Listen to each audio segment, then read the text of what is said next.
Hello, hi, namaste. Welcome back to the next video. That is taken from Panitar along with Gazurmukhi temple.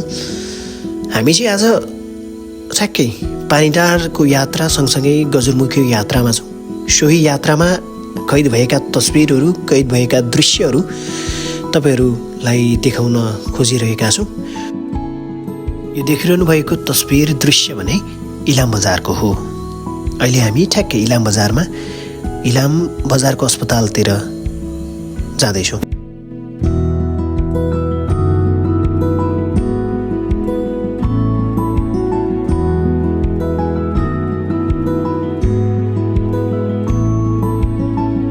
Ilam बजारको त्यो भिडलाई छिचोल्दै अब हामी गाउँतिर जाँदैछौँ।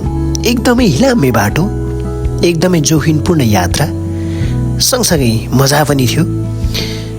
किनभने हामी त्यहाँ पुग्छौँ भन्ने थियो, पुग्नुपर्छ भन्ने पनि थियो र हामी यो बाटो भनेको चाहिँ पानीटार जाने यात्रा तय गर्दैछौँ।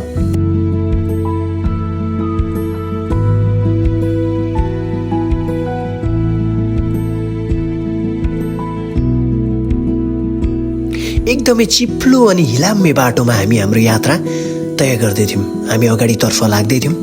यो यात्राको लाई साथ दिँदै हाम्रो चालक दाइ पनि एकदमै होसियारपूर्ण यात्रा गराउँदै हुनुहुन्थ्यो।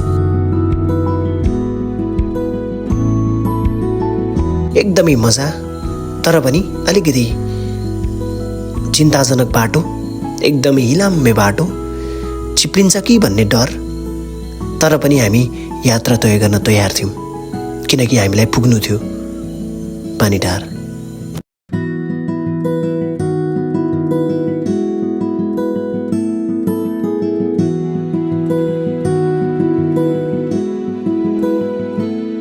एकदमै हिलाम्मे अनि चिप्लो बाटोको यात्रा साथसाथै हामी हाम्रो गाडीको यात्रा चाहिँ लगभग अन्त्यतिर आइसकेका छौँ। फाइनली गाइज हामी पानीटार आइसकेका छौँ र साथमा हुनुहुन्छ ठुलो मामी र एखे प्रवीण।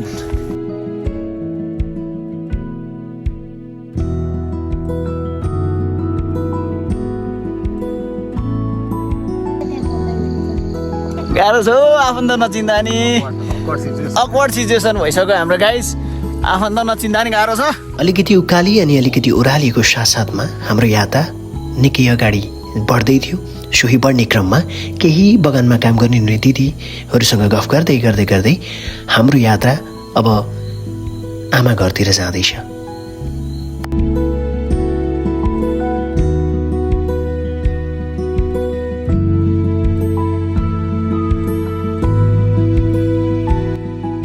यो सानो गोरेटो हाम्रो आमाको आँगन हुँदै जाने बाटो हो।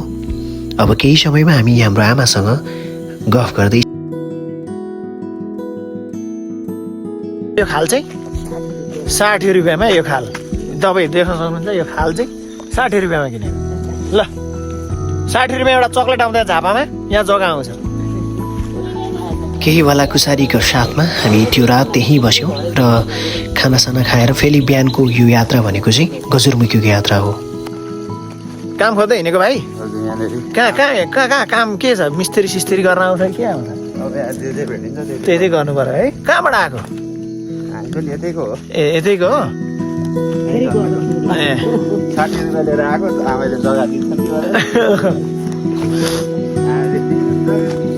60 लाख पुग्यो अरे नि। चिसो बिहानीको यात्रा हाम्रो अब सिधा गजुरमुखीतिर जाँदैछौँ र गजुरमुखी जानको लागि टेम्पूमा जाँदैछौँ।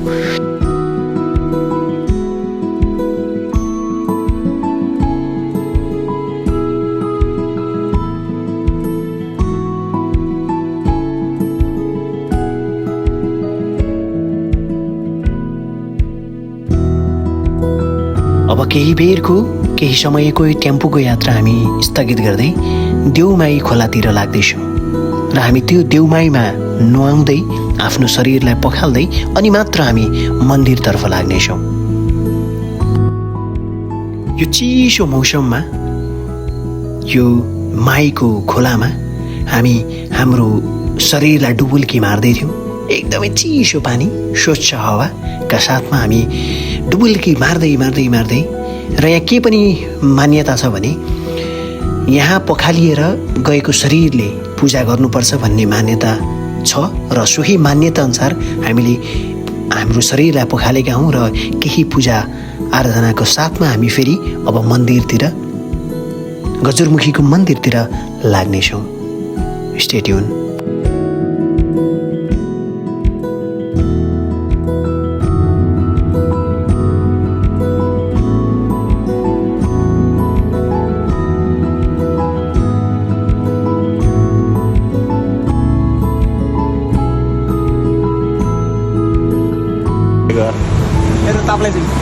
ताप्लेजुङबाट हिँड्दै हिँड्दै भाइ 4 दिन भयो हिँडेको। 4 दिन भयो। ब्याग त गजबको बोक्नु भएको छ। ब्याग यो घाँसले बनेको ब्याग हो। हजुर, यो घरमै हामी बनाउँछौँ यो ब्याग। हजुर, एकदम यदि तपाईँहरूलाई पनि यस्तो कस्टमाइज ब्यागहरू या यस्तो खालको नेपालकै प्रोडक्सनबाट बनेको ब्याग चाहिन्छ भने सम्पर्क नम्बर 9824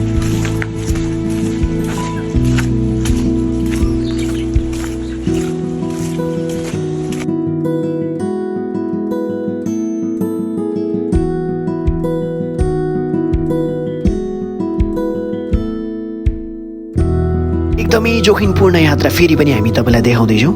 यो चाहिँ टेम्पूको हो र टेम्पू चालक एकदमै मान्नै पर्ने पहाडमा एकदमै खतरा कुदाउने टेम्पू चालक र त्यही पूजा गर्दै गर्दै गर्दै पूजा गरिसके पश्चात हामी घर फर्किने तर्फ जाँदैछौँ र सोही घर फर्किने क्रमको भिडियो हो यो।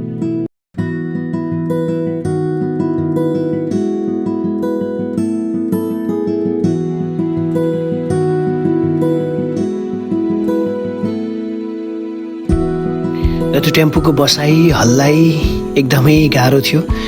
टेम्पूले नतानेको अवस्था थियो र हामी ओर्लिएर फेरि केही बेरमा फेरि हामी टेम्पूमा चढ्ने क्रमको भिडियो हो यो। एकदमै तपाईँहरू देख्न सक्नुहुन्छ एकदमै जोखिमपूर्ण यात्रा। यदि यात्रा गर्दै हुनुहुन्छ भने बर्खामा कृपया नगर्नुहोला, एकदमै गाह्रो छ। टेम्पू पछाडिको यात्रा हामी लगभग घर पुगिसकेका थियौँ। इस्युस गाडीलाई छिचोल्दै हामी हाम्रो आमाको आँगनतर्फ लाग्दैथ्यौँ र त्यो यात्राको साथसाथै हामी घर पुगिसकेका छौँ। हाम्रो प्यारी भाउजूसँग सानो भलाको सारी उहाँ एकदमै चिया टिप्दै हुनुहुन्थ्यो, एकदमै मुना टिप्दै हुनुहुन्थ्यो र यो दृश्य भनेको पानीटारको हो। ठ्याक्कै यो चाहिँ पानीटारको बादल, एकदमै मनोरम दृश्य जहाँ हाम्रो मन एकदमै टक्क अडिएको थियो। एकदमै आकाश बादलले भरिएको त्यो चिया बगान अनि उभिएको म।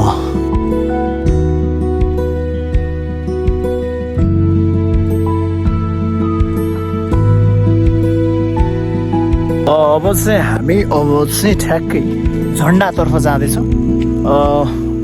Stay tune. केही बेरमा हामी फेरि झन्डामा गएर प्रवीण चाहिँ तपाईँलाई यो यात्रा कस्तो लागिरहेको छ अलिकति भनिदिनुहुन्छ?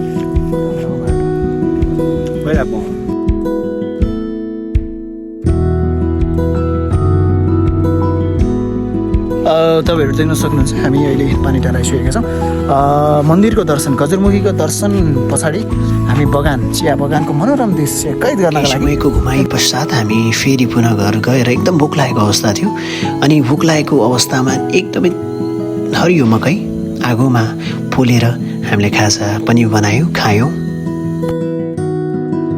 र हामीले बेलुकाको खाना खाए पश्चात फेरि सानो नानीसँगको गफ पनि प्रस्तुत गर्दैछौँ। एकदमै छोटो अनि एकदम मिठो गफ थियो। हामी म र बहिनीको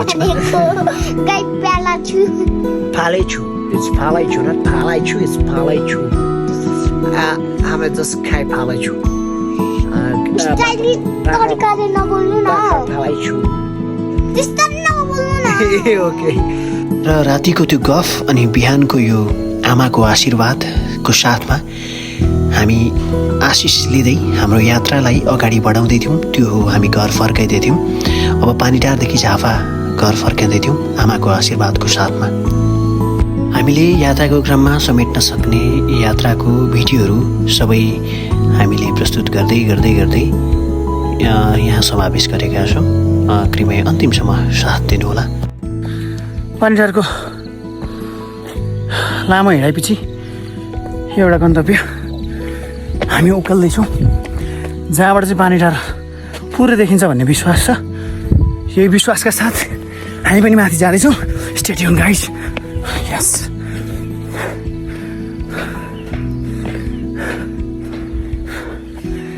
केही समय र केही दिनको पानीटारको बसाइ पश्चात हामी हाम्रो यात्रा फेरि झापातिर जाँदैछौँ र गाडीमा जाने क्रममा छौँ हामी।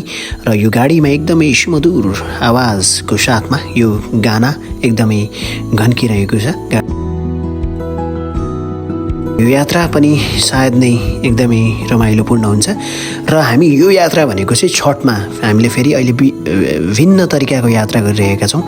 गाडीको छठमा बसेर हामी झापातिर लाग्दैछौँ। यो पनि एकदमै अनौठो यात्रा, नयाँ एक्सपिरियन्स, नयाँ उमङ्ग कस्तो चाहिँ हुन्छ भन्ने कौतूहलताको साथमा हामी पहाडको बाटोमा ट्याक्सीको माथि चढेर यात्रा गरिरहेका छौँ। मजा नै थियो, तर बाटो भने एकदमै हिलाम्मे, एकदमै दर्दनाक, लडिन्छ भन्ने डर, एकदमै मजा पनि थियो तर साथसाथै एकदमै चिन्ताजनक पनि बाटो।